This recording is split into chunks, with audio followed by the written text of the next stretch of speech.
lâu nó chập đam đạp bị trồ là trường vậy đạp bị trồ đó những bát phơi tham ai thế và những cái phơi tham ai có hiện đây kia này trồ lo hết lòng lửa tôm vậy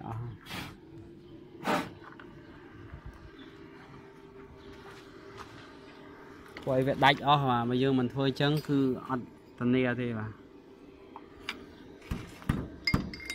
chọc rồi nhìn tay rồi như đa kháng rồi như này tay nhìn nhu qua tay chọc về miền đi về trôi lên đây tập bông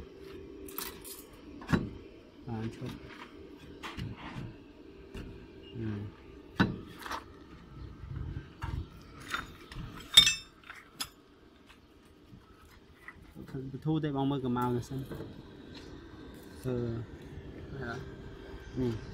này mình oi phơi thay và bỏ về cứ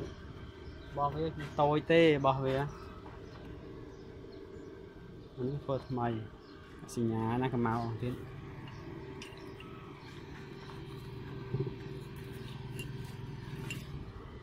anh đang tăng ói lừa hả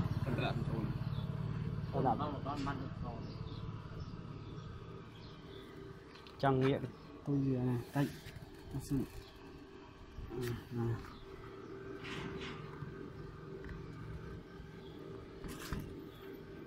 cú cái cầm màu rồi anh em ơi vô làm mà chơi cho em ở chưa sân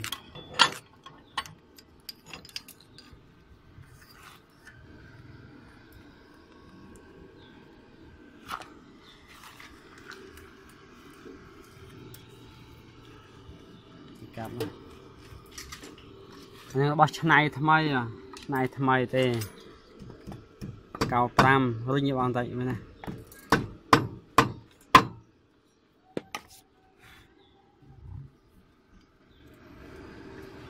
ngon ăn này tao phải trước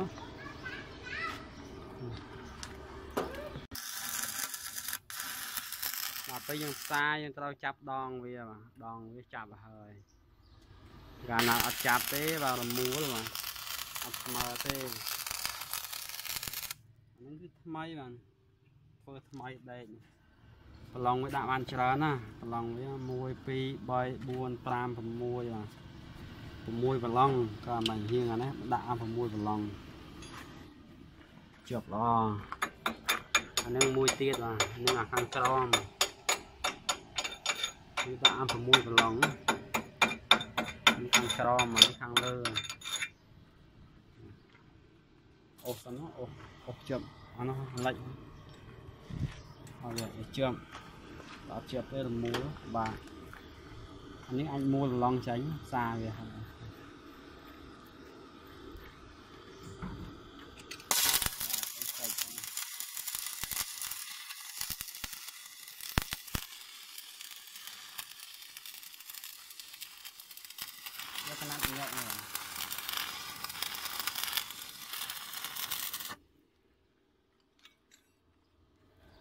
rồi nó cứ mâm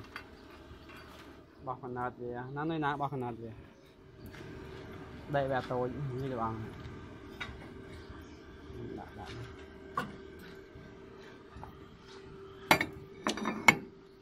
mà ní bọc phần nát về mình cắt để chành bọc phần nát về thì tôi việc thiệt đó cứ tôi đã clay cắt để chanhแต่มนี้ยังกัดใจนั่นเราด่าตัววิ่งไปซาคือยังด่าเบียจับจวบเฮยแต่ยังอาจจับจวบเต้มาซาเต้าด่าโจเล่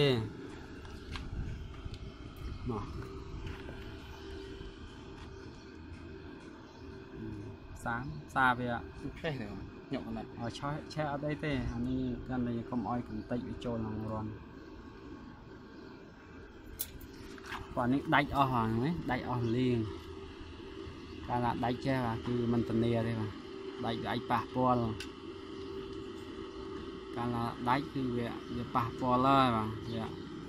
tóc bạch đom cái này thì về mom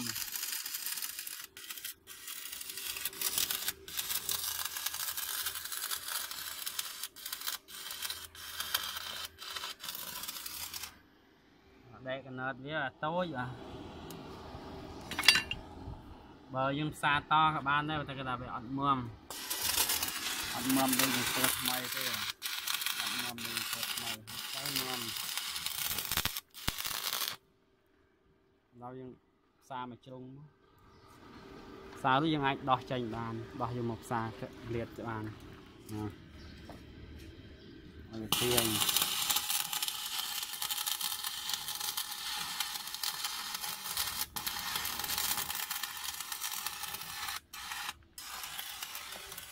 trường trốn nó riệp tiền riệp chặt đàm đã việc bị trôi vinh nó riệp đầy giặt mày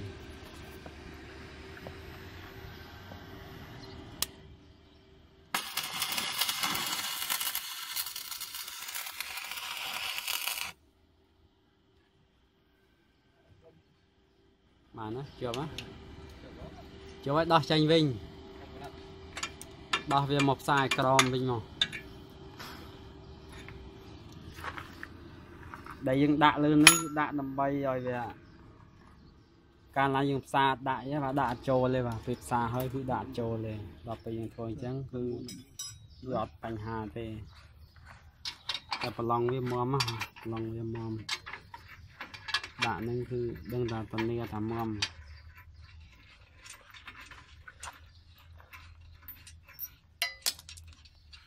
được lòng tụ khoáng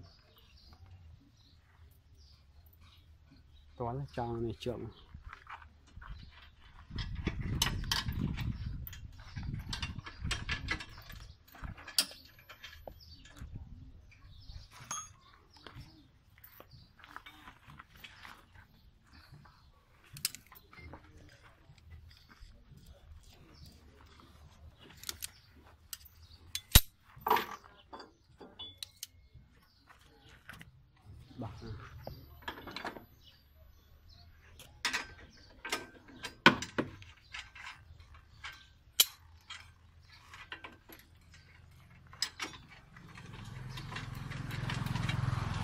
cái so chắn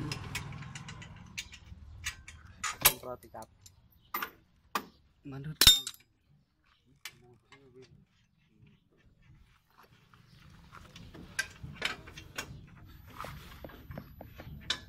đại ở liên mà ông bôn mơ mà đại ở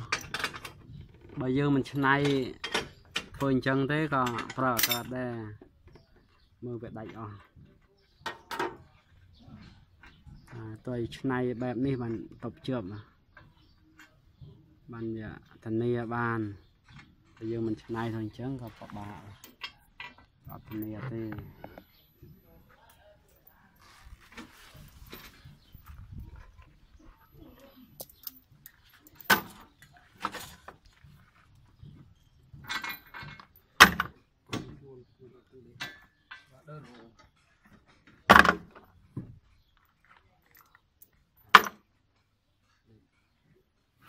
đỏ ló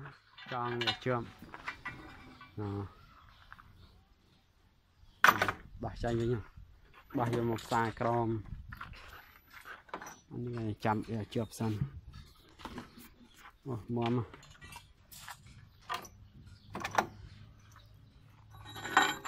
lòng đại ra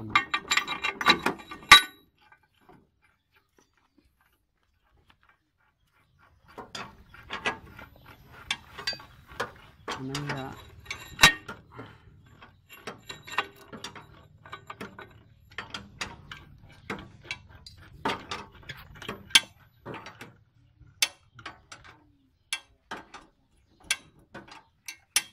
bạn anh Rồi chẳng cứ mầm lọ, nó xông xâm rạ bằng năng sân mà chụp nhầm videoបន្តtiên rồi.